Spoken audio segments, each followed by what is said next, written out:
Video número 2 del curso de MySQL 2014. En este video trataremos de cómo configurar una base de datos MySQL para su posterior uso en algún sitio web.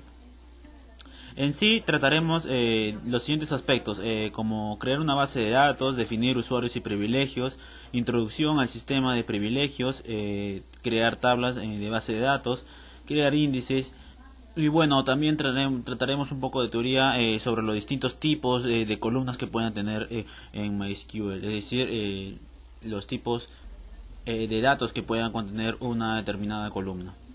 Entonces, sin más ni más, comenzamos con este video.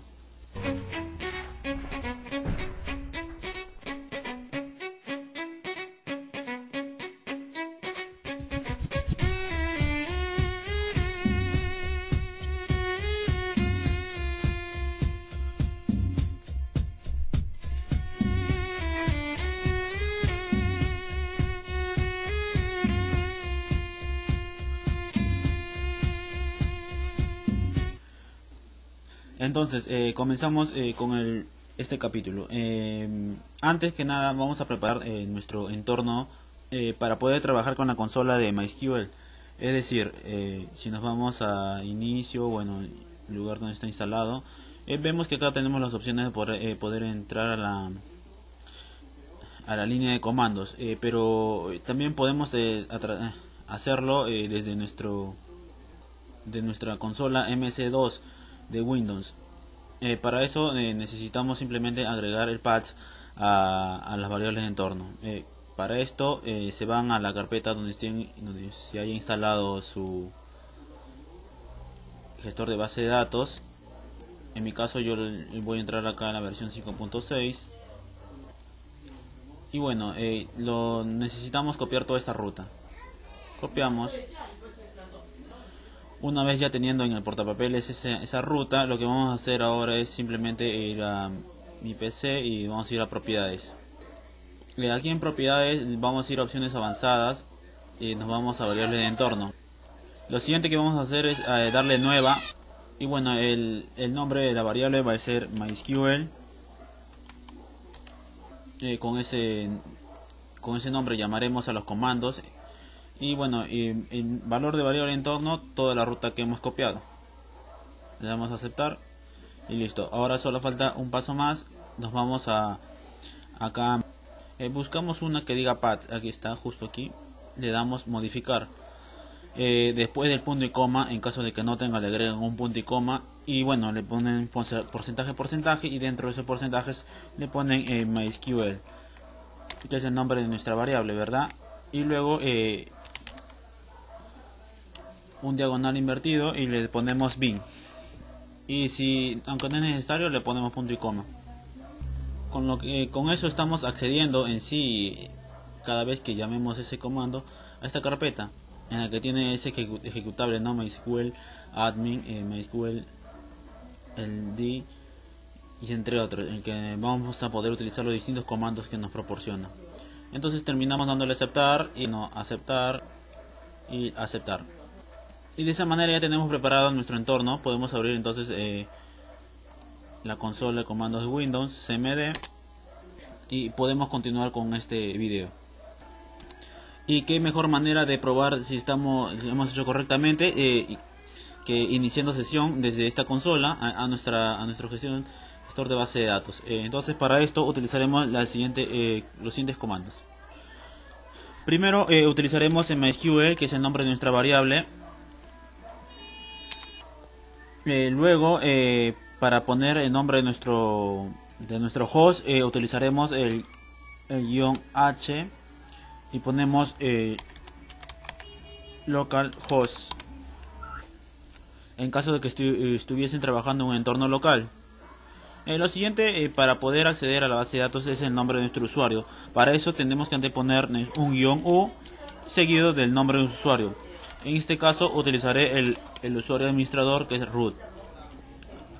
Finalizando ya con esta línea, presionamos -p para poder colocar nuestra contraseña. Todavía no colocamos, simplemente presionamos enter y vemos que nos pide la contraseña. Colocamos la contraseña que se le haya asignado para el caso del administrador en el momento de instalar, y presionamos Enter. Una vez realizado esto, tienen que mostrarnos este cursor, y bueno, indicándonos que ya hemos accedido a la base de datos. Perdón, hemos iniciado la sesión. Entonces MySQL nos está permitiendo utilizar gran cantidad de base de datos, pero por regla general cada base de datos tendría que pertenecer a una determinada aplicación, una por aplicación. Entonces ya vamos a crear nuestra primera base de datos. Creamos utilizando la palabra create, luego database, y luego tendríamos que poner el nombre de nuestra base de datos. En este caso vamos a trabajar con una biblioteca. Bueno, ustedes ya le pueden poner unos prefijos, un identificador para poder identificar a su base de datos. Nosotros vamos a ponerle entonces un BD y un guión bajo nombre de nuestra base de datos. Y algo muy importante que tenemos que poner es el punto y coma, en este caso en consola.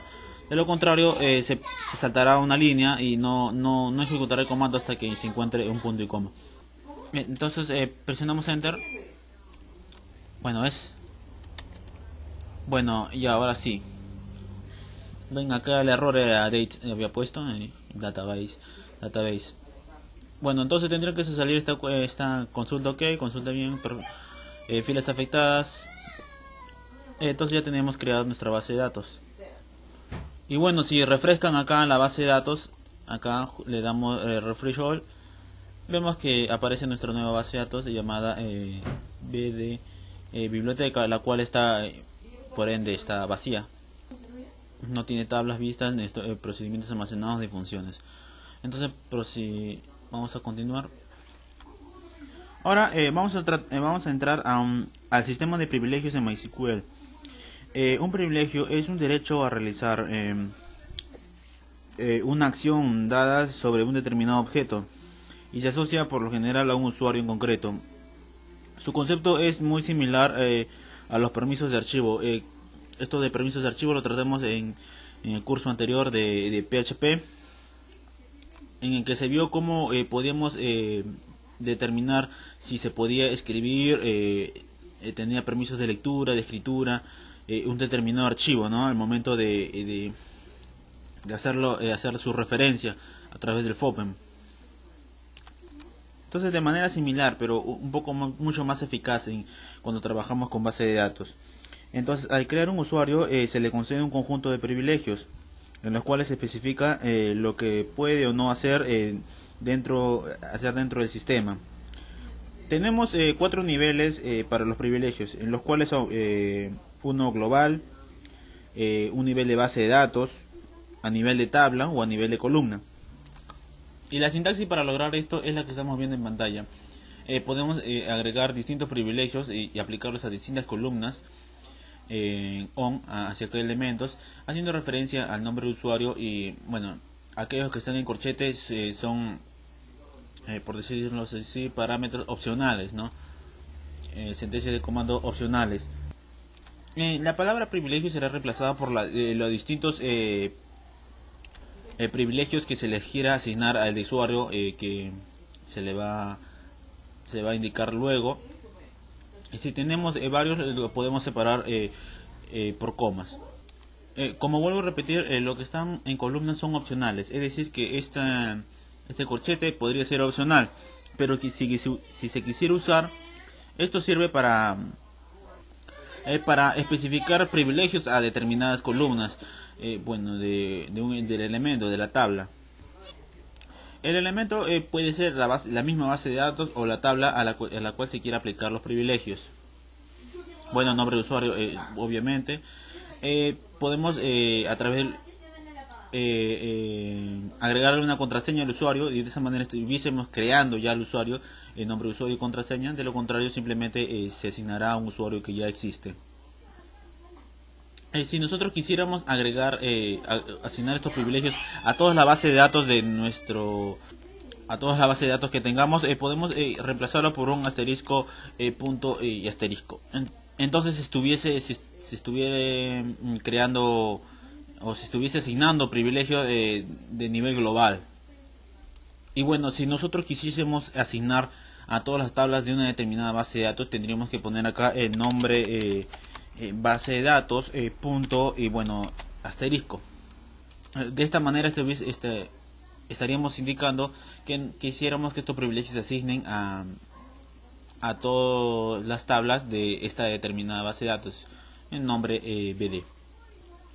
De lo contrario, si quisiéramos que solo una, cambiaríamos este asterisco que está aquí último por el nombre de la tabla especificada. Continuando ya con esta sentencia, required y opciones SSL nos permitirán realizar una conexión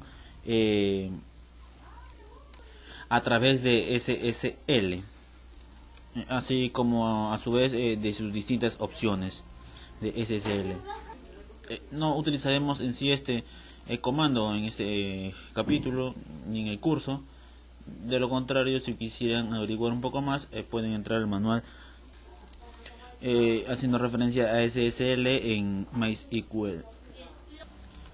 Bueno, y por último, el White Grant Option nos va a permitir especificar o permitir que un usuario indique un determinado usuario delegue privilegios a otros usuarios.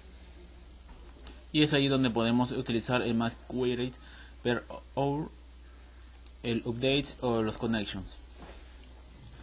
Estas cláusulas nos permitirán limitar el número de consultas, actualizaciones o conexiones por hora que se pueden realizar, que puede realizar un determinado usuario. Esto podemos utilizarlo para o nos puede resultar muy útiles para limitar la carga de un usuario concreto en un sistema compartido. Los privilegios se suelen almacenar en 5 tablas del sistema. Estas son las que vemos aquí en MySQL User, MySQL DB, MySQL Host, el tables prep y columns prep. Estas se relacionan directamente con los 4 niveles de privilegios ya mencionados anteriormente. Bueno, ahora es hora de hablar de los distintos privilegios que podemos tener. En sí, nosotros contamos con privilegios para usuarios, para administradores y algunos privilegios especiales que podemos encontrar en MySQL. Veamos entonces primero los para usuarios. Entonces aquí contamos, vemos los distintos privilegios para usuarios. Vemos el select, insert, update, delete, index, alter y create y el drop. Vemos que se aplican tanto para tablas, columnas, como solo para tablas, base de datos y tablas, entre como es el caso de create y el drop. El index alter simplemente para las tablas, el delete de igual manera y el resto para tablas y columnas. Por así decirlo, estos privilegios para usuarios son normalmente son relativamente inofensivos en términos de seguridad de sistema.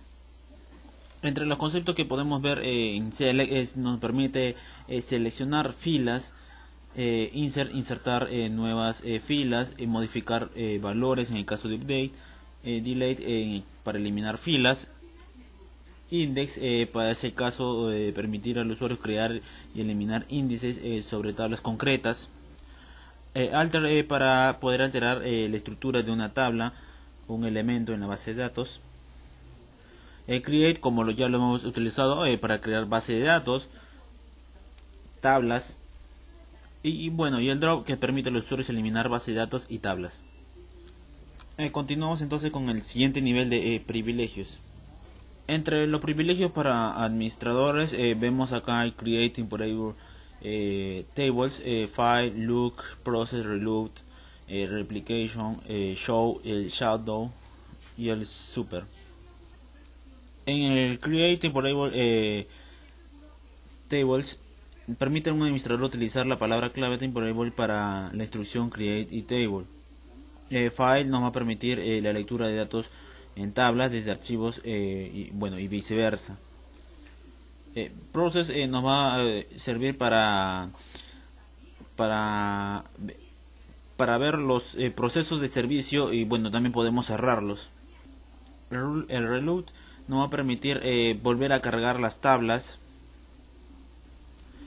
entre otros elementos. Replication client, replication slave lo vamos a ver luego. Show database, para acceder a una lista de base de datos por medio de una instrucción. Bueno, vamos a verlo entonces acá. Hemos utilizado show database y pone el punto y coma, y acá vemos todas las bases de datos que tenemos. El shadow nos va a permitir cerrar el servidor MySQL, y el super nos va a permitir al administrador eliminar procesos pertenecientes a cualquier usuario. En realidad subprocesos. Ahora vamos a ver en los privilegios especiales. Estos privilegios especiales son el all y el usage, los cuales el all nos va a permitir conceder todos los privilegios que ya hemos mencionado, tanto para usuarios como para administradores. Bueno, y el usage hace todo lo contrario, no concede ningún privilegio, más simplemente crea el usuario y el usuario queda sin privilegios. Nada más que eso. Entonces ya conocemos los privilegios para usuario, para administrador, y bueno, y los privilegios especiales que nos permiten tanto conceder todos los privilegios ya mencionados como no concederlos ninguno. Entonces ya conocemos los privilegios, ya sabemos el sintaxis de cómo asignar esos privilegios y a su vez crear usuarios. Ahora nos toca cómo quitar esos privilegios, cómo revocar los privilegios que se les haya asignado a un usuario, por ejemplo, por equivocación. Para eso utilizaremos la sintaxis de revoke. En sí, su sintaxis es muy similar al grant, y bueno, su función simplemente es la de quitar privilegios a un determinado usuario. Bueno, este es su sintaxis, ¿no?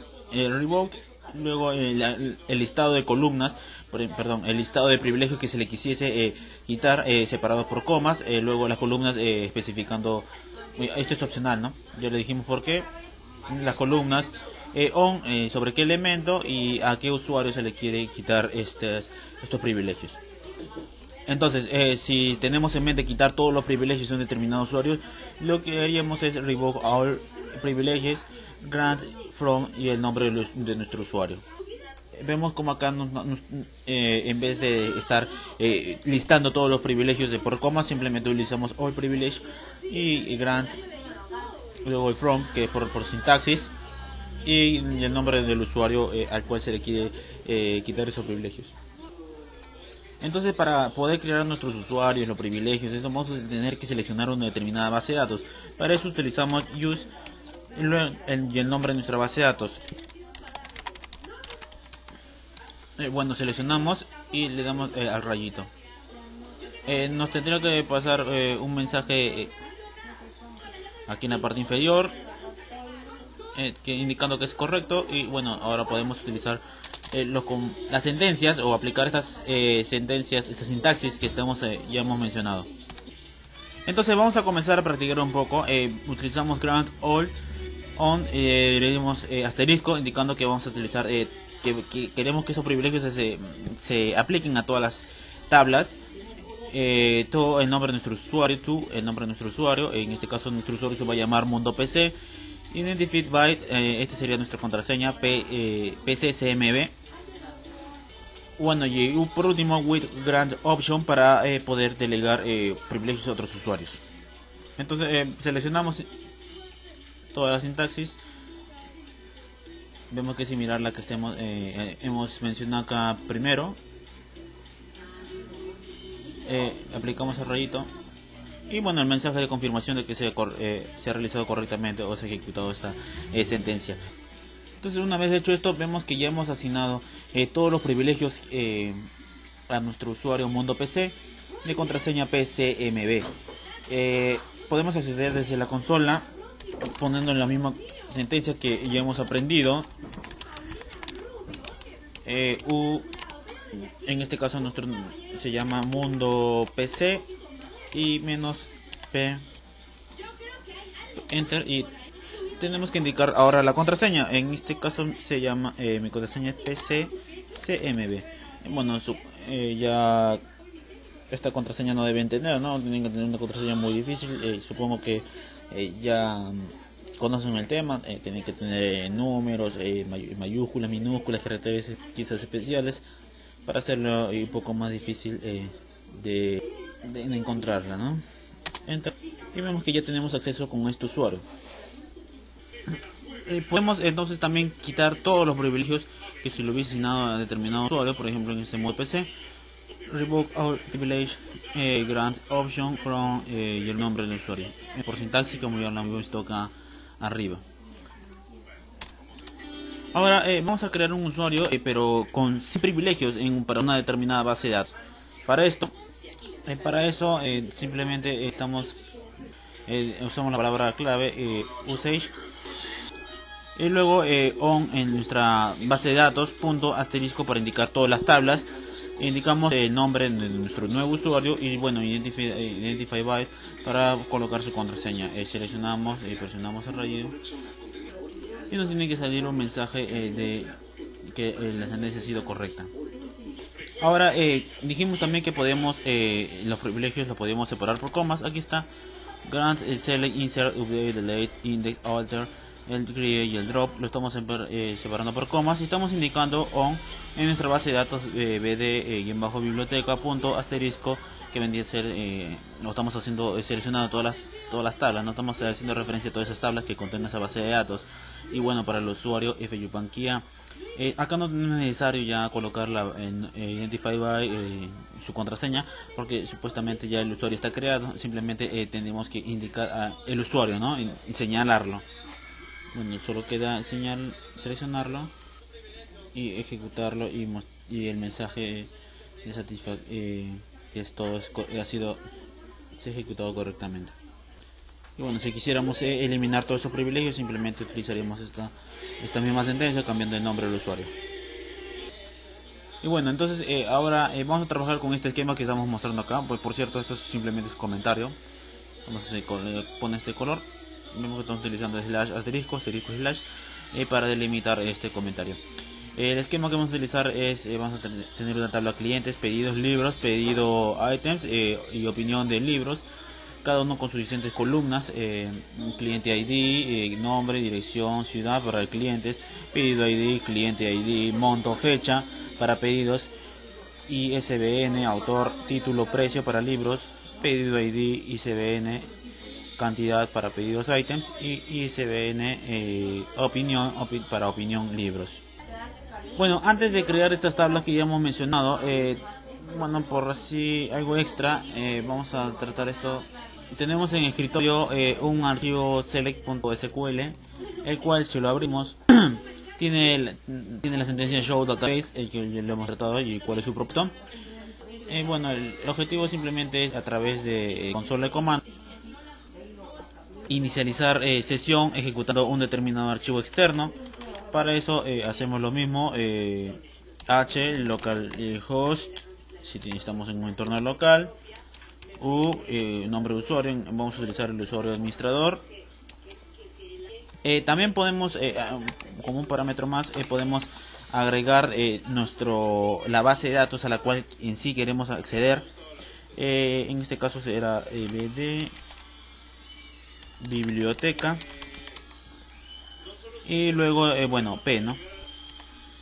Luego de p, para hacer ya referencia al archivo, simplemente hacemos un menor que y en toda la ruta del archivo simplemente lo arrastramos y lo dejamos aquí y vemos cómo se ha agregado de manera automática. Entonces presionamos enter. Ahora tenemos que colocar la contraseña 1 2 3 cmb y vemos como ni bien accedemos se ejecuta toda la sentencia, que es el show database. Vemos toda la base de datos que tenemos. Bueno, fue eso algo extra. Bueno, y la sentencia de comandos para poder crear todas las tablas que ya teniendo en cuenta el esquema que hemos visto aquí, sería todo esto: create table, clientes, pedidos, libros, pedido items y opinión libros.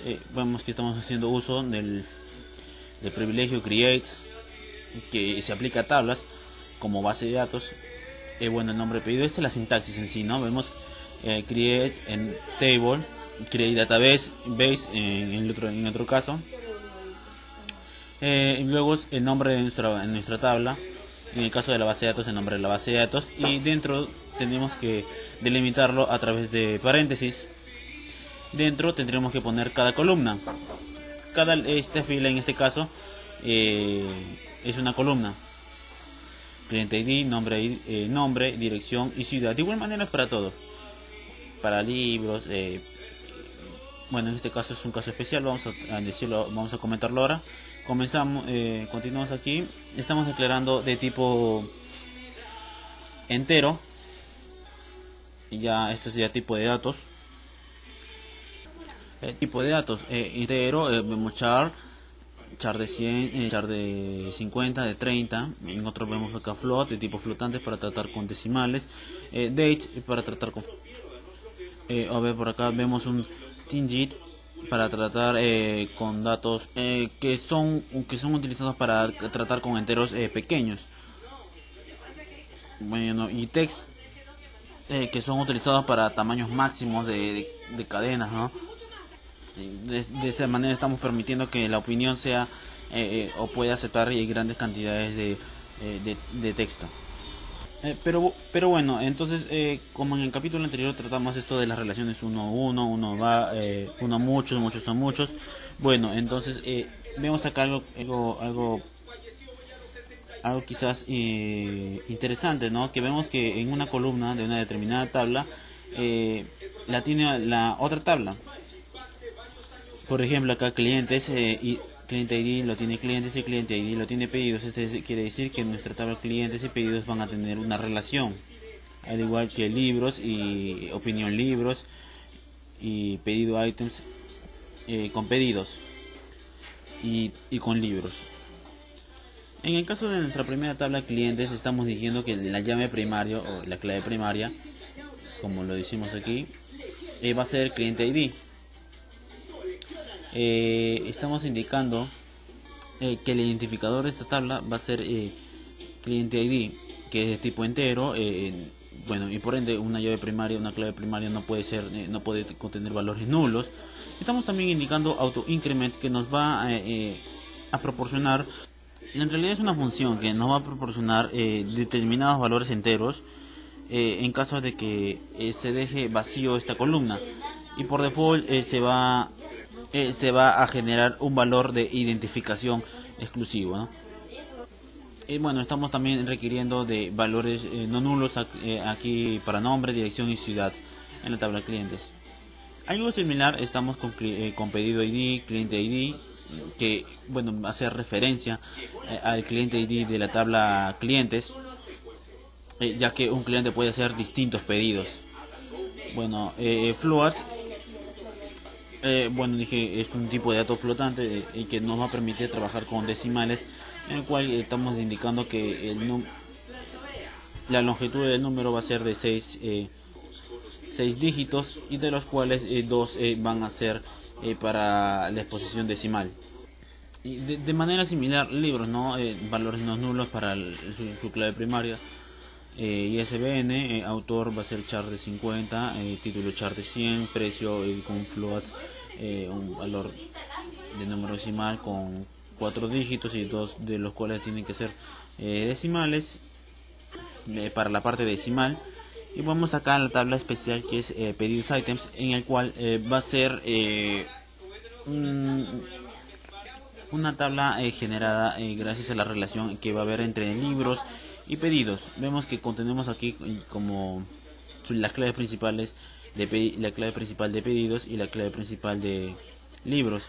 Tenemos a pedido ID y bueno, y el ISBN, que viene a ser el identificador de libros, ambos con su mismo tipo de datos y los nulos, y mucho, bueno, aparte de la cantidad que va a ser un digit para indicar que determinados números enteros, pero de un rango pequeño, por así decirlo. Y primary key, estamos indicando que la llave primaria va a ser tanto pedido ID como ISBN.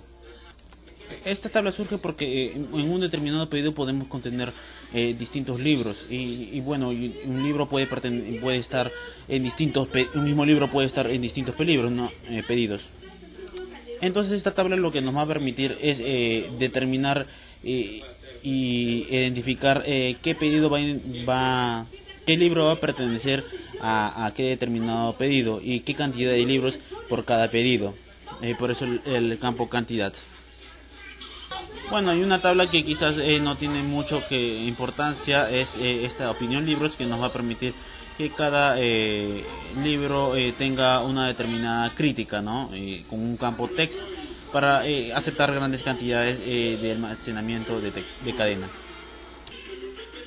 Como comentarios extras, aparte de lo que ya estamos tratando, diremos que los varchar ahorran espacio, pero resultan muy lentos en comparación a los char. Los not null es una manera una manera pequeña de tratar de optimizar nuestro sistema. Los tipos de datos float o de tipo flotante se pueden especificar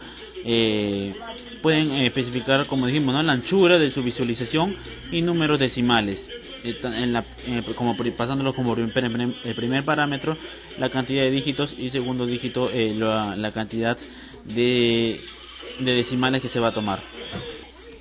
Bueno, ya ahora vamos a jugar un poco más con las consolas. Vamos a ver a todas las tablas que tenemos. Bueno, acá tenemos nuestra tabla de clientes, libros, opinión libros, pedido items y pedidos. Hay otro comando que nos va a permitir describir la estructura que pueda tener una determinada tabla. Ese es el comando describe. El nombre de nuestra tabla, clientes, punto y coma. Y vemos cómo perfectamente nos está mostrando las distintas columnas que tenemos, los tipos de datos, si es nulo o no, cuál es la clave primaria, los datos por default, y algo extra, como por ejemplo el identificador de esta tabla tiene un auto increment que nos va a permitir autogenerar valores enteros que identificarán a esta tabla, ¿no? También dijimos que crearíamos un poco de índices, así que vamos a tratar la sintaxis para crear un índice. La sintaxis para crear un índice es create, puede ser unique o full text index y el nombre de nuestro índice. Luego tenemos que indicar la tabla en la cual se va a crear el índice y la columna en la cual definiremos o determinaremos el índice a especificar. Uno de los problemas más habituales en los cuales se enfrentan los nuevos usuarios de MySQL es el pobre rendimiento de base de datos, de la cual se crea rápida. Este problema de rendimiento se debe a que no han creado índices en su base de datos. Hay que también tomar en cuenta que se pueden crear tablas sin claves principales ni índices. Pero ¿cuándo usar índices y cuándo no? Utilizaremos los índices cuando haremos distintas o múltiples consultas a una determinada columna en sí, que puede ser o no ser clave. Y si es el caso de que vamos a tratar con múltiples consultas una determinada columna constantemente, tendríamos que pensar para optar en crear un índice para mejorar el rendimiento. Y esto lo lograremos gracias a esta sintaxis que vemos aquí, que en sí se traduciría a un create unix, en este caso index. El índice se llamará index nombre, on clientes, en mi tabla clientes, y la columna que voy a definir como índice va a ser nombre, mi columna nombre. Ahora podemos indicar, ahora la longitud nos va a poder permitir indicar solo los primeros caracteres especificados por dicho campo que se indexarán. Y bueno, el as y el des que vemos ahí es para identificar si vamos a especificar que el índice sea de un orden ascendente o descendente. El valor predeterminado es el de ascendente, es decir, si no colocamos eso, nuestro índice se ordenará de manera ascendente. Y bueno, no es nada más complicado que esto, el de crear un índice. Ahora pasaremos al siguiente tema, que es el de identificadores en MySQL. Para resumir esto de los identificadores en MySQL, acá falta una, simplemente diremos que hay 5 tipos de identificadores que podemos tratar, que son identificadores de base de datos, de tabla, de columna, de índice y hasta de alias. Los identificadores de base de datos, tabla, columna e índice, tienen una longitud de 64, mientras que la de alias de 256. Y el alias, que es de 256 bytes. Si discrimina entre mayúsculas y minúsculas, dependemos acá del sistema operativo. En el caso de las bases de datos y bueno, de las tablas. En el caso de las columnas, índices y alias, no. Caracteres permitidos, todos excepto diagonal y el diagonal invertido y el punto, acá en el caso de base de datos. En el caso de las tablas es el diagonal y el punto simplemente. Para las columnas, índices y alias, todos los caracteres son permitidos para sus identificadores. Bueno, y ahora para finalizar ya este capítulo vamos a tratar sobre los tipos de datos de columna. Esto puede ser los datos numéricos, de fecha y hora, y bueno, y los de cadena. Y cada uno de estos se diferencian en sí, aunque puedan ser similares, por su capacidad de almacenamiento. Y bueno, acá tenemos los tipos de datos, ¿no? Los tipos de datos numéricos, tenemos datos integrales, los flotantes.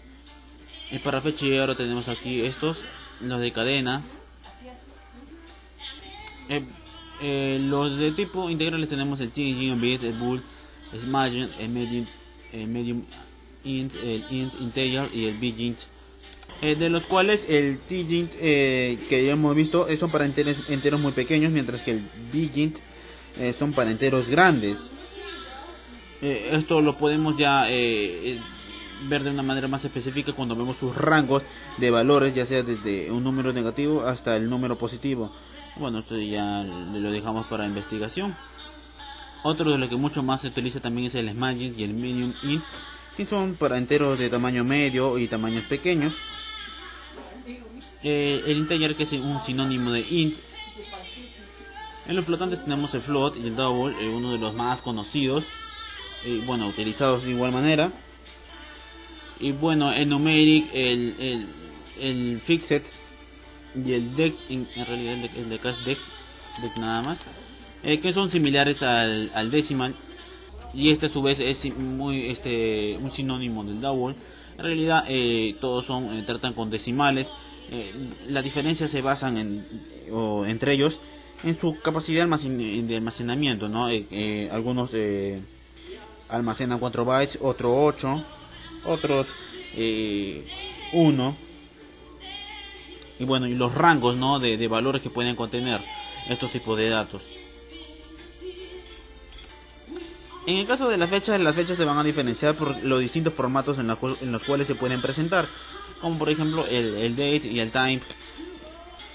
Bueno, y el daytime, que no vendría a ser otra más que una combinación del day y el mismo time. Y el timestamp, que marca el tiempo, que resulta útil para generación de informes en formato de visualización. Su formato de visualización depende de su valor.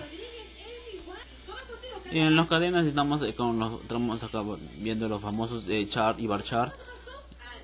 Dijimos por cuál es una de las grandes diferencias entre estos tipos, que era el rendimiento y bueno, su velocidad, ¿no? Aparte de que el bar chart es un tipo de dato de valor fijo en el campo a diferencia del bar chart, que su capacidad de almacenamiento varía, depende al valor que se le asigne. Y acá también tenemos al text y al blob, que nos van a permitir los cuales se van a diferenciar en este orden en la capacidad de caracteres que podremos almacenar en estos tipos de datos, desde un valor muy pequeño como el tiny blob hasta un valor sumamente grande como es el tamaño del long text. Vemos que el text no es el tipo de dato que contiene gran cantidad de cadena, como a comparación del long text. Y por último el set y el num, que nos van a permitir tanto